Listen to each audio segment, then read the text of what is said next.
Et si je te disais qu'une grande partie de ce que tu désires dans ta vie ne dépend pas de la chance, mais de ta manière de penser? Oui, cela paraît simple.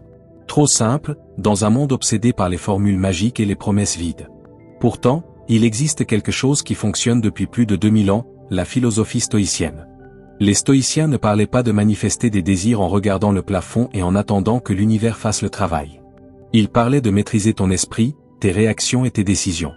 Et ce qui est fascinant, c'est que lorsque tu fais cela, beaucoup des choses que tu recherches commencent presque à apparaître d'elles-mêmes. Ce n'est pas de la magie. C'est une question de perspective. Aujourd'hui, tu vas découvrir 10 leçons stoïciennes capables de transformer la manière dont tu attires les opportunités, la paix et les résultats dans ta vie. Mais je dois te prévenir d'une chose, la dernière leçon est probablement la plus inconfortable, et aussi la plus puissante. Alors reste jusqu'à la fin, car c'est là que tout prendra vraiment son sens. Avant de commencer, si tu trouves ces vidéos utiles, je t'encourage à t'abonner et à activer les notifications pour rester informé des prochains contenus. Commençons. Leçon 1, maîtrise ce qui dépend de toi. Imagine que tu conduis un bateau au milieu d'une tempête. Le vent souffle où il veut. Les vagues se lèvent et retombent sans te demander la permission. Le ciel est noir et menaçant. Et toi, trempé jusqu'aux os, tu essaies simplement de garder le cap. Maintenant dis-moi, peux-tu contrôler le vent? Non. Peux-tu contrôler les vagues? Non plus. Peux-tu contrôler la tempête elle-même? Absolument pas. Mais tu peux contrôler le gouvernail. Et c'est exactement là que se trouve tout ce que tu dois comprendre de la première leçon stoïcienne. La philosophie stoïcienne repose sur un principe central appelé la dichotomie du contrôle. Elle affirme simplement ceci, il y a des choses qui dépendent de toi, et d'autres qui ne dépendent pas de toi. Sans nuance. Sans exception. Sans zone grise confortable où se cacher. Ce qui dépend de toi, c'est ton attention, tes décisions, tes efforts, ton attitude face à ce qui arrive, la manière dont tu traites les autres et les valeurs selon lesquelles tu agis chaque jour. Ce qui ne dépend pas de toi, c'est l'opinion des autres, le résultat final de tes actions, la météo, ce que ton patron a dit hier, ce que ton partenaire a décidé ce matin, la façon dont quelqu'un t'a traité quand tu avais 10 ans, ou encore si le marché monte ou descend. Et sais-tu où la plupart des gens dépensent la majorité de leur énergie? Exactement, dans ce qu'ils ne contrôlent pas. Voilà le problème. Et c'est un problème immense. Pense au nombre d'heures de ta vie que tu as consacré à t'inquiéter de ce que les autres pensent de toi. À te demander si quelque chose va bien se passer ou mal se terminer. À ruminer des choses déjà passées et impossibles à changer. À imaginer des conversations qui n'auront peut-être jamais lieu. Toute cette énergie aurait pu être investie dans la seule chose qui compte vraiment, agir sur ce que tu peux réellement influencer. Les stoïciens n'étaient pas des personnes passives qui attendaient que la vie leur sourie. Marc Aurèle, par exemple, était empereur de Rome. Il dirigeait l'un des empires les plus complexes de l'histoire, avec des guerres aux frontières, des épidémies à l'intérieur du territoire et des conspirations politiques au palais. Il avait entre ses mains la vie de millions de personnes. Et malgré cela, chaque matin, il se rappelait une chose. Son véritable travail était de contrôler ses pensées, ses décisions et son attitude. Le reste n'était que du bruit. Et toi, que fais-tu chaque matin? La tranquillité n'arrive pas lorsque tout va bien. Elle arrive lorsque tu cesses de lutter contre ce que tu ne peux pas changer. Lorsque tu dis, avec conviction et sans résignation, cela est hors de mon contrôle. Je me concentre sur ce que je peux faire maintenant. Le progrès personnel commence là. Pas dans le succès d'hier ni dans la peur de l'échec de demain. Il commence dans la responsabilité d'aujourd'hui. Dans la décision de savoir où iront ton attention et tes actions cet après-midi. La responsabilité n'est pas un poids qui t'écrase. C'est un pouvoir qui t'appartient. La clé qui ouvre la porte vers l'avant, et que tu portes toujours avec toi. Quand tu comprends vraiment cela, quelque chose change. Tu n'attends plus que le monde s'adapte à toi pour être en paix. Tu t'adaptes au monde depuis le seul endroit où tu as du pouvoir, ton intérieur. Et cela est libérateur d'une manière que peu de choses peuvent l'être. Ne souffre pas pour ce que tu ne peux pas changer. Travaille sur ce que tu peux transformer. Et laisse le reste suivre son cours. Mais si je te disais que le plus grand obstacle pour maîtriser ce qui dépend de toi n'est pas le manque de volonté, mais quelque chose de beaucoup plus subtil, quelque chose que tu refuses peut-être de voir depuis des années? C'est ce dont nous allons parler maintenant. Leçon 2, pratique l'acceptation de la réalité. La réalité ne négocie pas. Je te le dis sans détour, peu importe combien une situation te dérange, combien tu l'évites ou combien tu refuses de la regarder en face, elle reste là. La réalité ne disparaît pas parce que tu l'ignores, et elle ne se transforme pas parce que tu te mets en colère contre elle. Il y a quelque chose de profondément ironique dans tout cela. Plus tu résistes à ce qui est déjà là, plus tu dépenses d'énergie, et plus tu souffres. Pas forcément parce que la situation empire, mais parce que tu ajoutes le poids de ta résistance. Les stoïciens appelaient cela amor fati, une expression latine qui signifie « l'amour du destin ». Mais cela ne signifie pas se résigner ou croiser les bras en disant « c'est comme ça, je ne peux rien faire ». Cela signifie quelque chose de bien plus actif, accepter d'abord la réalité telle qu'elle est, afin de pouvoir agir clairement ensuite. Il existe une énorme différence entre se résigner et accepter. Se résigner, c'est abandonner. Accepter, c'est regarder les choses telles qu'elles sont, sans drame ni illusion, pour pouvoir agir à partir de la réalité. Imagine que quelqu'un renverse un verre d'eau sur la table pendant que tu travailles. Tu peux passer 5 minutes à t'énerver, à maudire le moment, le verre, la personne qui l'a renversé ou toi-même pour ne pas l'avoir évité. Ou tu peux prendre un chiffon, essuyer la table, et continuer. L'eau est déjà sur la table. Cela ne changera pas. La seule chose qui change, c'est le temps que tu mets à reprendre ton mouvement. La vie fonctionne exactement de cette façon. La souffrance inutile ne vient pas toujours des problèmes eux-mêmes. Elle vient du temps que tu passes à leur résister. Elle se construit dans cet espace entre ce qui arrive et ta réponse. Dans ce moment où ton esprit répète, cela ne devrait pas arriver. Encore et encore, comme un disque rayé. La douleur est réelle. Et parfois inévitable. Mais la souffrance est autre chose. La souffrance est la couche que nous ajoutons au-dessus de la douleur lorsque nous refusons d'accepter ce qui s'est déjà produit. Et cette couche, tu peux l'enlever. Accepter la réalité ne supprime pas la douleur. Mais cela enlève ce poids supplémentaire que tu portes inutilement. Et dans le calme qui apparaît lorsque tu cesses de lutter contre une bataille perdue d'avance, tu peux prendre de bien meilleures décisions. Parce que ton esprit sort du mode défense et entre dans le mode solution. Dans les moments difficiles, les stoïciens se posaient une question très simple. Que puis-je faire avec ce que j'ai devant moi? Pas, pourquoi cela m'arrive-t-il? Mais, que puis-je faire maintenant? Ce petit changement de question est l'acceptation en action.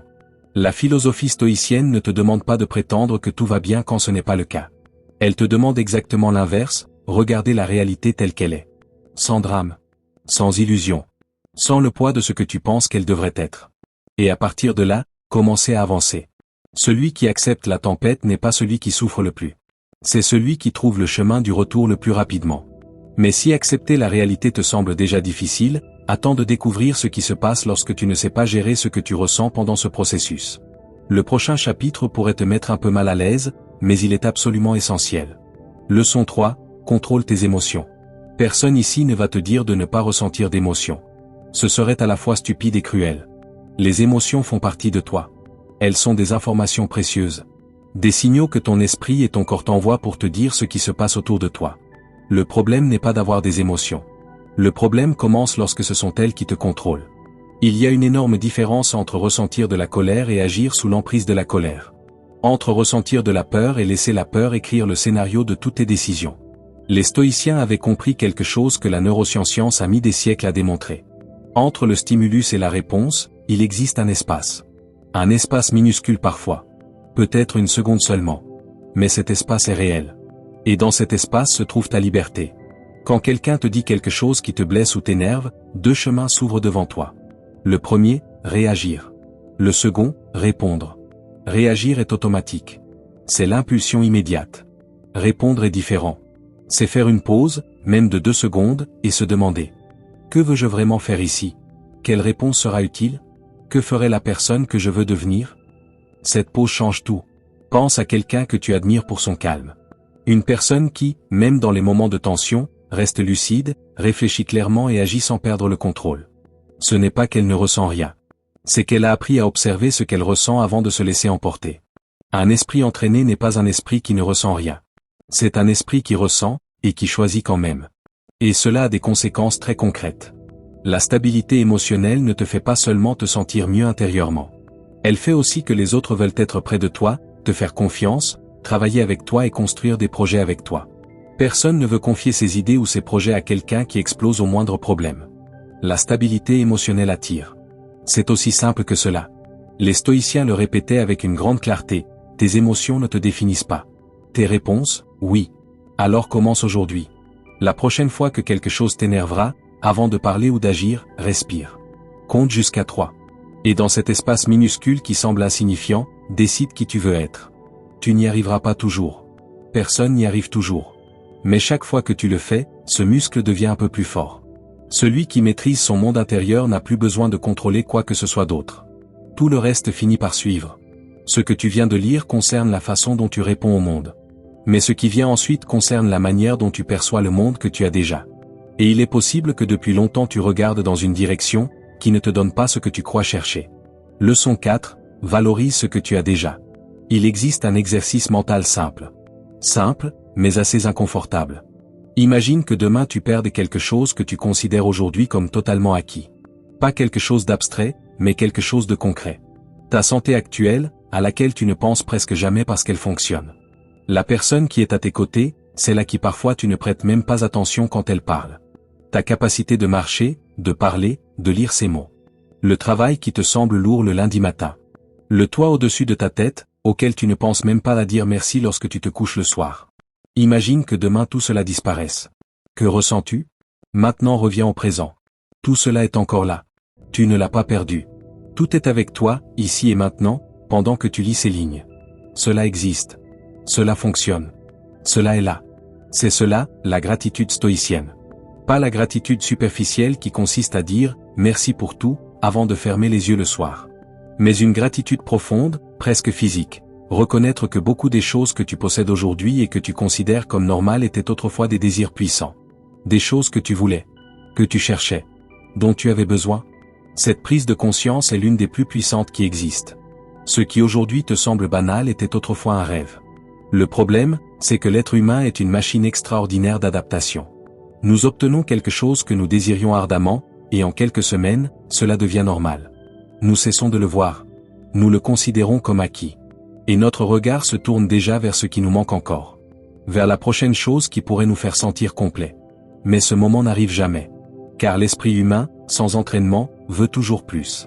La philosophie stoïcienne donne un nom à cet exercice, la méditation sur la perte. Son objectif n'est pas de te rendre triste ni de te faire vivre dans la peur. Son objectif est de te réveiller. Te réveiller à ce que tu possèdes déjà maintenant, et que beaucoup de personnes dans le monde considéraient comme un véritable cadeau. La gratitude réduit le sentiment de manque. Pas comme une illusion mentale, mais comme une véritable correction de perspective. Et lorsque tu cesses de percevoir ta vie à travers le prisme du manque, lorsque tu cesses de vivre avec la sensation permanente que quelque chose te manque, il se passe quelque chose de surprenant. Tu commences à générer de l'abondance de l'intérieur. Non pas parce que les circonstances extérieures ont changé, mais parce que le regard avec lequel tu les observes a changé. Et ce regard influence tout, tes décisions, tes conversations, ton énergie, la manière dont tu te présentes aux autres. Tu peux approcher le monde depuis la rareté, ou depuis l'abondance. Et c'est ceci, chaque matin, avant d'ouvrir ton téléphone et avant que le monde commence à te demander des choses, prends un instant. Pense à 3 choses concrètes que tu possèdes aujourd'hui et que tu pourrais perdre. Ressens-les vraiment. Remercie-les vraiment. Ce n'est pas du positivisme forcé. Ce n'est pas se mentir à soi-même. C'est une correction de perspective que les stoïciens pratiquaient chaque jour, parce qu'ils savaient que l'esprit humain, sans ce rappel, dérive toujours vers ce qui lui manque. La vie que tu as aujourd'hui est déjà, à bien des égards, la vie que quelqu'un d'autre est en train de souhaiter. Celui qui apprend à voir ce qu'il possède avant de chercher ce qui lui manque découvre qu'il était déjà riche, sans le savoir. Mais la gratitude seule ne suffit pas. Elle doit être accompagnée de quelque chose de concret. Quelque chose qui se construit jour après jour, brique après brique, décision après décision. Passons à cela. Leçon 5, agis avec discipline chaque jour. La motivation est un mensonge confortable. Je le dis avec respect, mais sans adoucir la vérité, la motivation va et vient. Elle dépend de la façon dont tu t'es réveillé ce matin. De la qualité de ton sommeil la nuit précédente. De la manière dont s'est passée ta journée d'hier. Du goût de ton café. Du soleil, ou des nuages. La motivation est une visiteuse. Parfois elle frappe à la porte de ta vie, parfois non. Et lorsqu'elle ne vient pas, le travail reste à faire, les responsabilités sont toujours là, et le temps continue d'avancer. Tu ne peux pas construire quelque chose d'important en dépendant d'elle. La discipline est différente. La discipline est la présence constante. Celle qui reste, même lorsque tu n'en as pas envie. Même lorsqu'il pleut dehors, et à l'intérieur de toi. Même lorsque tout en toi dit, aujourd'hui n'est pas le bon jour. La discipline ne demande pas comment tu te sens. Elle agit simplement. Les stoïciens avaient compris cela avec une clarté remarquable. Dans ses écrits personnels, aujourd'hui connus sous le nom de méditation, Marc Aurèle racontait qu'il se levait chaque matin même lorsqu'il n'en avait pas envie. Il se rappelait son devoir avant que la journée ne commence à lui offrir des excuses. Il n'attendait pas de se sentir bien pour agir. Il agissait, et ensuite il se sentait bien. C'est l'inverse de ce que l'on nous enseigne habituellement. La plupart des gens attendent d'être inspirés pour agir. Les stoïciens agissaient d'abord, et l'inspiration venait ensuite. Tu ne te mets pas en action parce que tu es motivé. Tu te sens motivé parce que tu es passé à l'action. Cette inversion change tout. Le succès, dans presque tous les domaines de la vie, ne vient pas des grands moments d'inspiration. Il vient des petites actions répétées avec constance, jour après jour, même lorsque personne ne les voit. C'est comme l'eau qui tombe sur la pierre. Une seule goutte ne change rien. Mais 1 million de gouttes, au même endroit, avec patience et constance, finissent par traverser la roche. Pas parce que l'eau est forte, mais parce qu'elle est constante. Tu es l'eau. La pierre représente tout ce que tu veux accomplir dans ta vie. La philosophie stoïcienne insiste sur la vertu comme une pratique quotidienne, pas comme un état que tu atteins une fois pour toutes. C'est un choix que tu fais chaque jour, dans chaque décision, même la plus petite. Quels engagements envers toi-même continues-tu de repousser? Je ne parle pas des grands objectifs écrits dans un carnet ou dans une application. Je parle des petits. Ceux que tu devrais faire aujourd'hui avant la fin de la journée, mais que tu repousses toujours à demain. Ce sont eux qui construisent tout le reste. La constance crée des résultats extraordinaires. Pas le talent. Pas les circonstances parfaites. Pas le moment idéal. La constance. Et cela, tu peux le décider dès maintenant. La discipline ne te vole pas ta liberté. Elle te la rend. Car celui qui agit avec constance n'a plus besoin d'attendre de se sentir bien pour avancer. Mais même si tu construis ton caractère de l'intérieur, la vie a une habitude très particulière. Elle mettra toujours des obstacles sur ton chemin. Et ce que tu feras avec eux fera toute la différence. Leçon 6, transforme les obstacles en opportunités. Il existe une idée de Marc Aurèle qui résume parfaitement ce principe. L'obstacle sur le chemin devient le chemin. Lis cette phrase lentement. L'obstacle n'est pas ce qui t'arrête. L'obstacle est le chemin lui-même. Cela peut sembler être une belle citation que l'on accroche au mur. Mais lorsque tu l'appliques réellement à ta vie, tout change. Quand quelque chose ne fonctionne pas. Quand un projet échoue. Quand quelque chose se brise ou disparaît. Tu as deux manières de le voir. La première consiste à croire que c'est une preuve que tu ne peux pas réussir. Que ce chemin n'est pas pour toi. Que le monde est contre toi. La seconde consiste à y voir une information. Un signal qui te montre exactement où tu dois grandir, ajuster ou apprendre. La philosophie stoïcienne ne romantise pas la souffrance. Elle ne te dit pas d'aimer la douleur. Elle te dit quelque chose de plus utile, ne la gaspille pas. Imagine un arbre qui pousse dans un terrain rocailleux. La terre est dure, l'eau est rare. Ses racines doivent travailler beaucoup plus que celles d'un arbre qui pousse dans une terre fertile. Elles doivent contourner les pierres, chercher l'eau en profondeur, trouver des chemins alternatifs. C'est un effort immense. Mais c'est précisément pour cela que ces racines deviennent incroyablement profondes. Et plus les racines sont profondes, plus il devient difficile de renverser cet arbre. Tes obstacles sont ce terrain rocheux. Ils sont ce qui donne de la profondeur à tes racines. Chaque problème contient une leçon. Mais il faut être prêt à la chercher au lieu de rester prisonnier de la frustration. Au lieu de demander « Pourquoi cela m'arrive-t-il » Demande « Qu'est-ce que cela m'apprend » Ce simple changement de question change la direction entière de ta vie. La difficulté forge le caractère. Pas comme une punition, mais comme un entraînement. Les athlètes ne deviennent pas forts en se reposant confortablement. Ils deviennent forts en résistant. Et c'est dans ce moment précis, celui où quelque chose devient difficile et où tu continues malgré tout, que naît la version la plus forte de toi-même. Les défis révèlent tes capacités réelles. Non pas parce qu'ils créent de nouvelles qualités en toi, mais parce qu'ils révèlent celles qui existaient déjà. Celui qui apprend à transformer les obstacles en informations avance plus vite que celui qui n'avance que lorsque le chemin est facile. Car le chemin est rarement facile. Et si tu attends qu'il le devienne pour avancer, tu risques d'attendre très longtemps. Ne cherche pas un chemin facile. Cherche à devenir quelqu'un qui sait marcher sur les chemins difficiles. Et pourtant, il existe encore quelque chose que la plupart des gens essaient constamment d'ajouter à leur vie, alors que ce dont ils auraient vraiment besoin, c'est d'en enlever. Le prochain chapitre aborde un sujet dont on parle rarement ouvertement, mais qui influence tout, ta façon de penser, de travailler et même de te reposer. Leçon 7, simplifie ta vie. Combien de choses occupent ton esprit en ce moment? Je ne parle pas seulement d'objets matériels, même si cela compte aussi. Je parle des engagements que tu as acceptés sans vraiment le vouloir, des conversations restées inachevées qui continuent d'occuper ton espace mental, des projets commencés mais jamais terminés qui restent là, générant une forme de culpabilité silencieuse. Je parle aussi des préoccupations que tu traînes depuis des mois, de tout ce bruit de fond qui ne s'arrête jamais, présent lorsque tu te réveilles et toujours là lorsque tu essaies de t'endormir. Ce bruit a un prix. Et tu le paies chaque jour sans même te rendre compte de combien il te coûte. Les stoïciens vivaient avec le minimum nécessaire. Non pas par mode philosophique, ni pour participer à une compétition visant à savoir qui mènerait la vie la plus austère. Ils avaient simplement compris quelque chose de fondamental sur la nature de l'attention humaine. Chaque chose que tu ajoutes à ta vie, qu'elle soit physique ou mentale, réclame une part de ton attention. Or l'attention est limitée. C'est même la ressource la plus rare que tu possèdes. Une armoire pleine de vêtements que tu ne portes jamais n'est pas neutre dans ta vie. Elle te coûte quelque chose chaque fois que tu l'ouvres et que tu dois choisir quoi porter parmi des choses qui ne te plaisent même pas. Un agenda rempli d'engagements qui ne comptent pas vraiment pour toi n'est pas neutre non plus. Il te vole l'énergie dont tu aurais besoin pour ce qui compte réellement. La clarté naît de la simplicité, contrairement à ce que l'on nous a souvent appris. Ce n'est pas une fois que tous tes problèmes seront résolus et que tout sera sous contrôle que tu pourras simplifier ta vie. C'est l'inverse. Lorsque tu simplifies, tu commences à voir tes problèmes avec une clarté que tu n'avais pas auparavant, et tu peux alors les résoudre plus efficacement. C'est comme essayer d'écouter de la musique dans une pièce remplie de personnes qui parlent tout en même temps. Tu n'entends rien, le bruit couvre tout. Mais lorsque la pièce se vide et que le silence revient, même la mélodie la plus douce devient parfaitement audible, claire et détaillée. Ton esprit est cette pièce. Combien de personnes inutiles y as-tu fait entrer au fil des années? La philosophie stoïcienne propose une révision constante et honnête de ce qui mérite réellement ton espace mental, ton temps, ton espace physique. Non pas parce que les choses matérielles seraient mauvaises en elles-mêmes, ni parce que simplifier serait automatiquement vertueux. Mais parce que tout ce que tu n'utilises pas, tout ce dont tu n'as pas besoin, tout ce qui ne te rapproche pas de quelque chose qui en vaut la peine, occupe la place de ce qui pourrait vraiment compter. Plus de distraction signifie moins de concentration.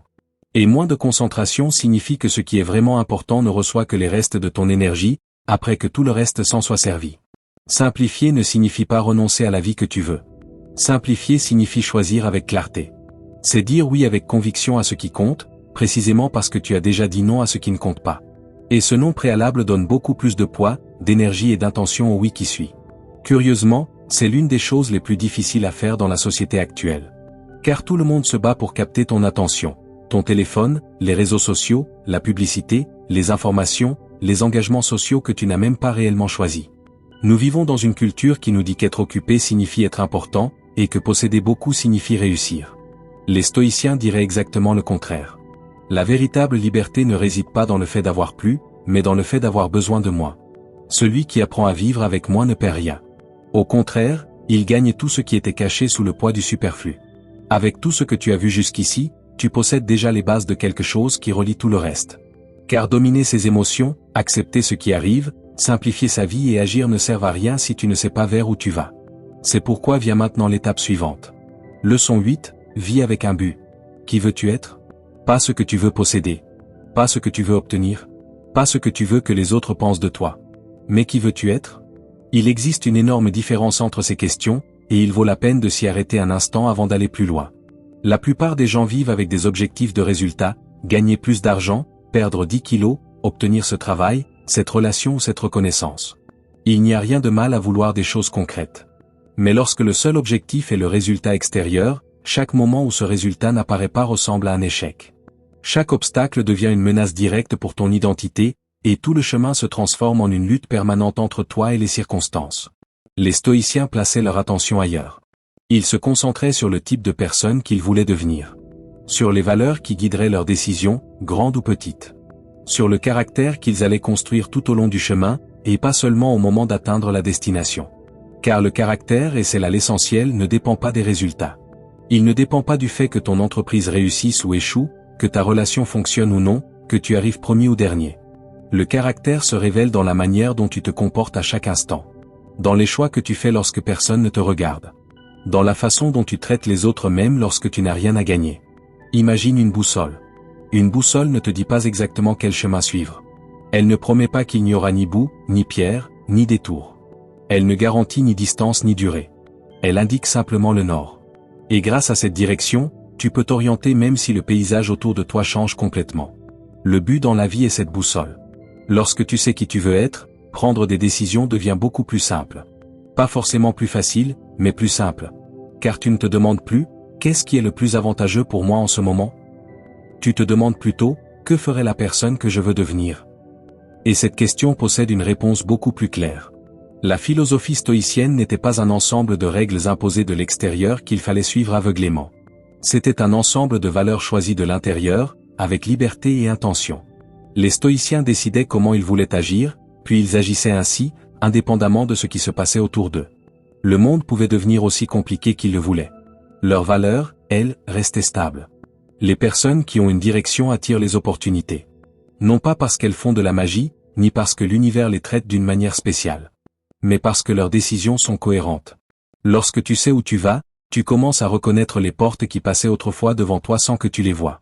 Décide aujourd'hui pas dans un futur idéal quel type de personne tu veux être. Pas de manière abstraite, mais dans la réalité du quotidien. Comment cette personne traite-t-elle les autres dans un moment de tension? Comment réagit-elle lorsque quelque chose tourne mal? Qu'est-ce qu'elle refuse de sacrifier, même si cela lui serait avantageux? Voilà ton but. Et à partir de là, tout le reste commence à prendre une cohérence qui lui manquait auparavant. Celui qui vit sans direction finit par arriver n'importe où. Et il existe quelque chose qui accompagne toujours le fait d'avoir un but, mais que la plupart des gens interprètent complètement de travers. Ils le confondent avec la passivité, la résignation ou le manque d'ambition. Mais ce n'est rien de tout cela. C'est en réalité l'une des façons les plus intelligentes d'avancer. Nous allons maintenant le découvrir. Leçon 9, apprends à attendre avec patience. Nous vivons obsédés par la vitesse. Nous voulons des résultats immédiats. Nous voulons voir le changement aujourd'hui, pas la semaine prochaine. Nous voulons que les efforts de ce mois soient visibles avant même la fin du mois. Mais les choses ne fonctionnent pas ainsi. Lorsque le temps passe et que les résultats ne sont pas encore visibles, nous commençons à nous impatienter. Nous nous convainquons que cela ne fonctionne pas, que nous faisons quelque chose de travers, ou peut-être même que ce chemin n'est pas fait pour nous. Et alors, nous abandonnons, souvent juste au moment où les résultats étaient sur le point d'apparaître. L'impatience est l'un des saboteurs les plus silencieux qui existent. Elle ne fait pas de bruit. Elle n'arrive pas soudainement ni de manière spectaculaire. Elle s'accumule simplement semaine après semaine, sous forme de petits doutes et de petits découragements. Jusqu'au jour où tu décides que cela ne marchera pas. Que le mieux est d'essayer autre chose. Qu'il doit bien exister quelque part un chemin plus rapide. Alors tu recommences à zéro. Un autre projet, un autre plan, une autre attente, qui, à son tour, n'aura probablement pas le temps de produire ses fruits avant que tu ne l'abandonnes à nouveau. Les stoïciens comprenaient le temps d'une manière que nous avons presque totalement perdue dans ce monde de gratification instantanée. Ils savaient que les résultats vraiment précieux ne sont pas le fruit de moments d'inspiration soudains ni d'efforts héroïques isolés. Ils sont le résultat de processus longs, constants et silencieux. Des processus invisibles pendant qu'ils se déroulent, mais qui construisent tout sous la surface. Le bambou en est un exemple parfait. Pendant des années, le bambou reste sous terre sans rien montrer à la surface. Pendant tout ce temps, si tu regardes de l'extérieur, tu pourrais croire qu'il ne se passe rien. Que tu as planté et arrosé en vain. Mais sous la terre, dans ce temps qui semble vide et inutile, le bambou construit un système de racines profond et immense. Et lorsque finalement il perce la surface, sa croissance devient spectaculaire. Il peut grandir d'1 mètre en quelques jours, puis de 2, puis de 5, en un temps record. Que se serait-il passé si quelqu'un avait arraché ce bambou avant de le voir pousser, convaincu qu'il ne fonctionnait pas? C'est exactement ce que l'impatience fait avec toi. Elle t'arrache avant que tu n'aies le temps de grandir. La patience stoïcienne n'est pas de la résignation. Ce n'est pas rester immobile en attendant que les choses arrivent toutes seules. C'est une confiance active. C'est continuer à semer même si tu ne vois pas encore les pousses. C'est continuer à arroser même lorsque le ciel semble sec. C'est faire confiance au processus tout en continuant d'agir à l'intérieur de celui-ci, sans lâcher le gouvernail. La philosophie stoïcienne distingue très clairement ce que tu peux contrôler et ce que tu ne peux pas. Le moment exact où quelque chose se produit n'est pas toujours entre tes mains. Mais ce qui est toujours entre tes mains, c'est l'effort que tu fais aujourd'hui.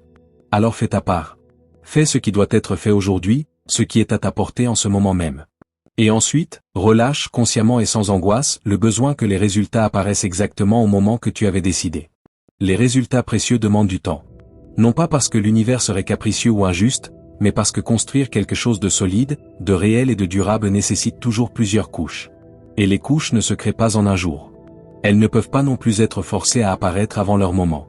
Celui qui apprend à attendre sans cesser d'avancer n'arrive jamais trop tard. Il arrive toujours exactement au moment où il devait arriver. Nous avons parlé de maîtriser, d'accepter, de ressentir, de remercier, d'agir, de dépasser, de simplifier, de vivre avec un but et d'attendre. Mais il reste encore une dernière leçon. Et peut-être la plus urgente de toutes. Leçon 10, souviens-toi que le temps est limité. Je sais que personne n'aime penser à cela. Et justement parce que personne ne veut y penser, parce que c'est inconfortable et que l'esprit trouve toujours une manière de l'éviter, beaucoup de personnes arrivent un jour à un moment de leur vie où elles se posent une question qui fait plus mal que n'importe quel échec. Où est passé le temps? Pas nécessairement dans de mauvaises décisions. Pas dans de grandes erreurs ni dans des catastrophes. Parfois, il disparaît simplement dans le quotidien. dans le pilote automatique, dans le « je le ferai plus tard », dans le « quand j'aurai le temps », dans le « on verra ». Les stoïciens avaient une pratique délibérée appelée memento mori, une expression latine qui signifie « souviens-toi que tu vas mourir ». Ils pratiquaient cela consciemment chaque jour. Non pas comme un exercice morbide ou dépressif, mais exactement pour l'inverse, pour ne pas gaspiller un seul jour du temps qui leur était donné. Car il y a quelque chose dans la conscience réelle que le temps est limité non pas comme un concept abstrait, mais comme une vérité personnelle qui te réveille d'une manière qu'aucune autre chose ne peut provoquer. Cela te sort du pilote automatique. Cela te permet de voir clairement ce qui compte et ce qui ne compte pas. Quand tu sais qu'un voyage a une fin, tu regardes le paysage d'une manière complètement différente. Quand tu sais qu'une conversation pourrait être la dernière, tu écoutes vraiment au lieu d'attendre simplement ton tour pour parler. Quand tu comprends réellement que les jours ne sont pas infinis, tu cesses de remettre constamment les choses à demain. Combien de choses as-tu reportées en te disant qu'il y aurait toujours le temps plus tard? La conversation que tu dois avoir avec quelqu'un qui compte pour toi. Le projet que tu veux commencer depuis des années. Le changement de direction que tu sais nécessaire, mais que tu repousses parce que changer fait peur, et rester comme tu es semble moins effrayant. Le « plus tard » est une illusion très confortable. C'est l'endroit mental où nous stockons tout ce que nous avons peur de faire aujourd'hui ou tout ce que nous avons la paresse de commencer. Et cet endroit grandit sans que nous nous en rendions compte. Jusqu'au jour où nous regardons en arrière et réalisons que nous avons passé une grande partie de notre vie dans ce « plus tard » qui n'est jamais arrivé. La philosophie stoïcienne ne te demande pas de vivre dans une alarme permanente. Elle ne te demande pas de courir ni de tout faire en même temps. Elle ne te demande pas de devenir obsédé par le temps. Elle te demande quelque chose de beaucoup plus simple et beaucoup plus profond. Vivre chaque jour avec intention. Avec intention, pas avec précipitation. Avec conscience, pas avec anxiété. Avec la compréhension claire et sereine que ce jour, cette heure, ce moment ont de la valeur, et que ce que tu fais de cette valeur dépend uniquement de toi. Le temps est la seule ressource que tu ne peux récupérer d'aucune manière. L'argent perdu peut revenir avec du travail et un peu de chance. La santé peut parfois se rétablir. Les relations brisées peuvent parfois être réparées. Mais le temps qui est passé ne revient jamais. Aucune quantité d'argent, de pouvoir ou de bonnes intentions ne peut le ramener. Cela ne devrait pas te paralyser par la peur. Au contraire, cela devrait t'allumer de l'intérieur. Cela devrait te rappeler que attendre le moment parfait pour commencer à vivre comme tu veux vivre est le plus grand piège dans lequel tu puisses tomber. La vie que tu désires ne commence pas quand tu auras réglé tous tes problèmes. Elle ne commence pas quand les circonstances seront idéales. Elle commence lorsque tu décides, aujourd'hui, de faire un pas dans cette direction. Un seul pas. Aujourd'hui, la conscience que le temps est limité n'est pas un poids sombre à porter. C'est le carburant le plus pur et le plus durable pour une vie pleine de sens. C'est ce qui transforme la théorie en action et l'intention en mouvement. Personne qui a bien vécu ne regrette d'avoir commencé. Les seuls regrets viennent souvent d'avoir attendu trop longtemps avant de le faire. Nous venons de parcourir 10 leçons. 10 principes que les stoïciens ont distillés il y a plus de 2000 ans et qui, curieusement, restent aujourd'hui aussi actuels que le premier jour. Maîtriser ce qui dépend de toi. Accepter la réalité telle qu'elle est. Contrôler tes émotions et choisir tes réponses. Apprécier ce que tu possèdes déjà. Agir avec discipline chaque jour. Transformer les obstacles en informations et en opportunités. Simplifier ta vie pour te concentrer sur l'essentiel. Vivre avec un but et une direction. Apprendre à attendre avec patience active. Et te rappeler chaque jour que le temps est limité. Rien de tout cela n'est compliqué en théorie. Mais tout devient difficile dans la pratique. Car vivre ainsi exige quelque chose que la plupart des gens évitent avec beaucoup d'habileté. Prendre ses responsabilités. La responsabilité de tes pensées. La responsabilité de tes réactions. La responsabilité de ton temps. La responsabilité de ta direction. La responsabilité de ce que tu construis, et de ce que tu laisses passer. La philosophie stoïcienne n'est pas un système de croyances à suivre aveuglément. Ce n'est pas une idéologie ni un club de fans de l'Antiquité. C'est un ensemble d'outils concrets pour vivre de manière plus consciente, plus libre et plus cohérente avec la personne que tu veux réellement devenir. Et voici la partie la plus inconfortable de tout ce que tu viens de lire. Savoir cela ne change rien. Le lire ne change rien. Le comprendre ne change rien. Être d'accord avec ses idées ne change rien. Les trouver intéressantes ne change rien. Même les partager avec quelqu'un ne change rien. La seule chose qui change quelque chose, c'est faire quelque chose de différent aujourd'hui. Pas la semaine prochaine. Pas quand tu te sentiras prêt. Pas quand les conditions seront meilleures. Aujourd'hui? Alors, par où vas-tu commencer?